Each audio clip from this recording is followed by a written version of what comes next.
Je suis le bon berger qui donne sa vie pour ses brebis.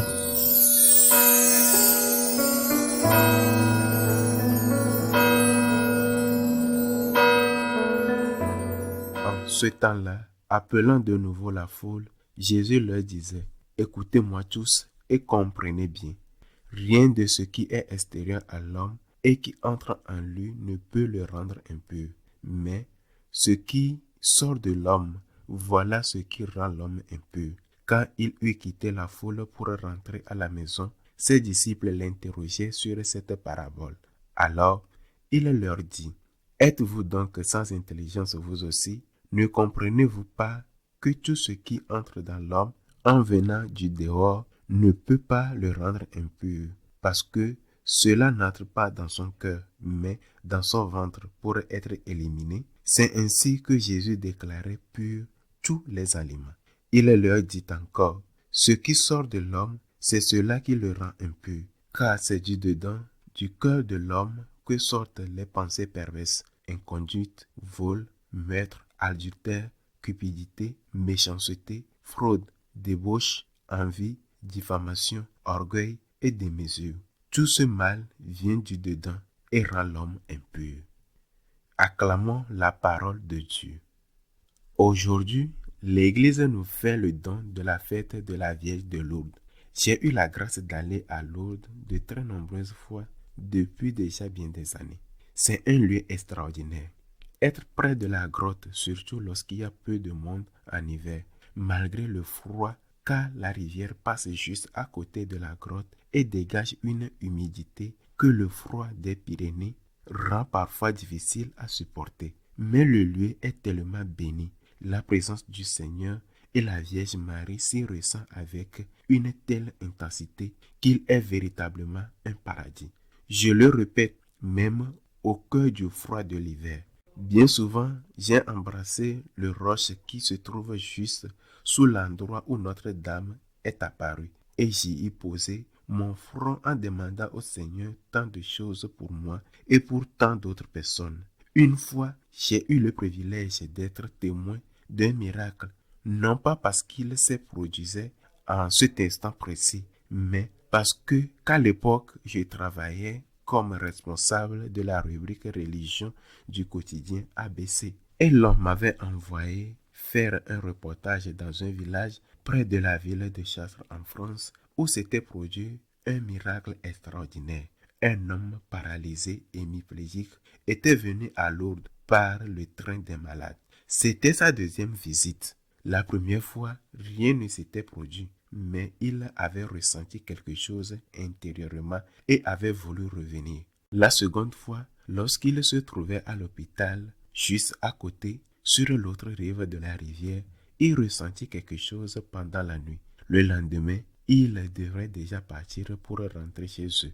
Et il demanda à son épouse qui l'accompagnait de retourner se baigner dans les piscines où se baignaient les malades. Elle lui répondit qu'il s'était déjà baigné et que quelques heures plus tard, il devait prendre le train pour rentrer à Chartres. Il insista car il avait l'impression d'avoir vu la Vierge cette nuit-là. Finalement, devant son insistance, son épouse réussit à obtenir l'aide de plusieurs personnes pour le porter. En le plongeant dans la piscine, puis ils repartirent. Rien ne se produisit. Une fois arrivé chez eux, à raison de sa maladie, il disposait d'une salle de bain aménagée spécialement pour lui.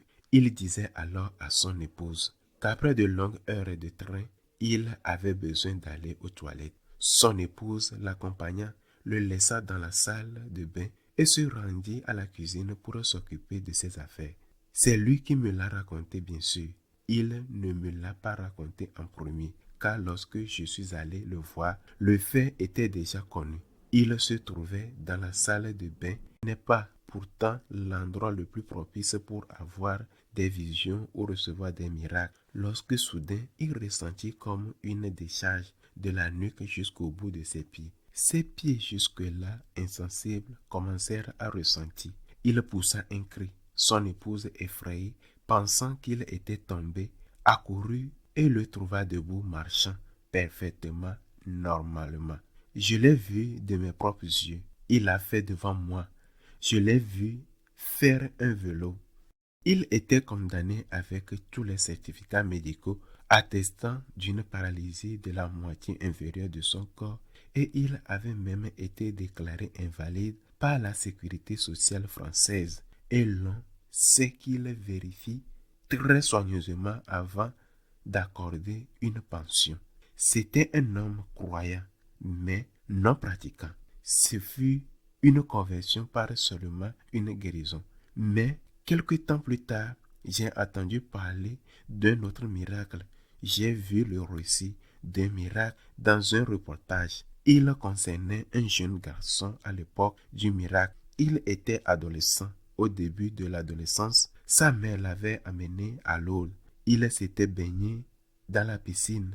Il avait été complètement guéri. Ce miracle fait partie de ceux qui sont officiellement reconnus. Dans le reportage, le journaliste montrait le jeune homme marchant normalement et demandait à sa mère comment il était désormais, après avoir reçu un miracle, car il n'était pas un bébé. Il était conscient d'avoir reçu de miracles. Comment est-il?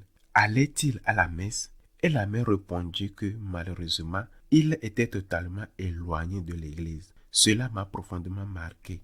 On peut recevoir des milliards de miracles et en réalité, nous en recevons car nous vivons chaque jour. On peut être témoin des miracles les plus extraordinaires et les recevoir sans changer pour autant. Pourquoi? Parce que le miracle est une conséquence de la foi. Parfois, le miracle conduit à la foi. Mais dans ce cas précis, c'était la mère qui avait la foi. Le Seigneur nous donne tant de choses et bien souvent, nous les retournons contre lui. Tes qualités, ton intelligence, ton argent, les mets-tu au service de Dieu ou les retournes-tu contre celui qui t'a tout donné? Lourdes est un lieu spectaculaire et de véritables miracles s'y produisent. Mais le miracle de Lourdes, c'est d'être avec la Vierge. Le miracle de Lourdes, c'est lorsque la Vierge passe sa douce main de mère sur ton cœur blessé. Ce sont des plaies, ces blessures-là, qui sont guéries. La conversion est le miracle. Et si tu y vas, que tu y es guéri, mais que tu ne te convertis pas, tu retournes contre Dieu les dons de Dieu. Et si tu y vas, que tu n'es pas guéri, mais que tu en repars avec la paix, avec l'espérance, avec la force que Dieu te donne pour continuer à porter ta croix, alors voilà le véritable miracle, le plus extraordinaire miracle de Lourdes. Demandons à la Vierge qu'elle nous guérisse physiquement, qu'elle guérisse ceux qui nous sont chers, mais demandons-lui surtout qu'elle guérisse notre cœur blessé, qu'elle nous aide à nous convertir pour aimer le Seigneur de tout notre cœur et de toute notre âme. Qu'il soit ainsi.